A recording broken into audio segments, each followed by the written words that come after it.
வணக்கம். விரிந்த பார்வையின் இன்றைய காலை நேர செய்திச் சுருக்கம் வாசிப்பவர் சூர்யா தேவி. டெல்டா மாவட்டங்களைச் சேர்ந்த 3 முன்னாள் அதிமுக அமைச்சர்கள் சசிகலாவை சந்தித்து பேச இருப்பதாக தகவல் வெளியாகி பரபரப்பை ஏற்படுத்தியுள்ளது. அதிமுகவில் கடுமையான உட்கட்சி மோதல் ஏற்பட்டுள்ளது.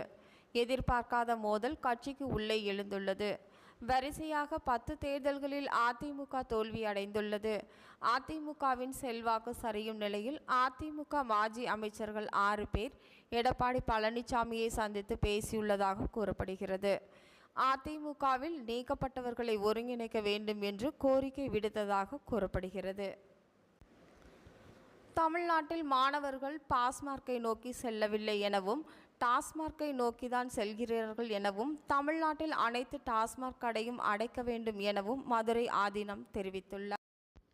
ரவுடிகளை கட்டுப்படுத்தும் வகையில் சென்னை பெருநகரம் முழுவதும் கொலை உள்ளிட்ட குற்றப்பின்னணியில் உள்ள 6000 ரவுடிகளின் இருப்பிடங்களுக்கு நேரில் சென்று ஆய்வு செய்து அறிக்கை அளிக்க வேண்டும் என்று இன்ஸ்பெக்டர்களுக்கு போலீஸ் கமிஷனர் அருண் அதிரடி உத்தரவு பிறப்பித்துள்ளார்.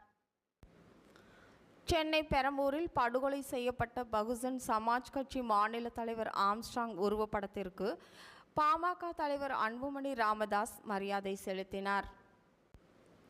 மேலும் தமிழ்நாட்டில் பெரிய தலைவரின் உயிருக்கே பாதுகாப்பு இல்லை, பொதுமக்கள் அச்சத்தில் உள்ளனர், அதனை போக்க கூலிப்படை கலாச்சாரத்தை ஒழிக்க வேண்டும், ஸ்காட்லாந்துக்கு நிகரான சுதந்திரத்தை நமது காவல்துறைக்கும் வழங்க வேண்டும், அப்போதுதான் தமிழகத்தில் சட்டம் ஒழுங்கு பாதிக்கப்படும் என்று அன்புமணி ராமதாஸ் தெரிவித்துள்ளார்.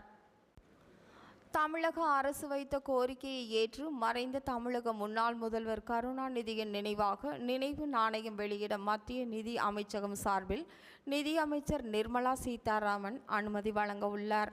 இத்துடன் இன்றைய செய்தி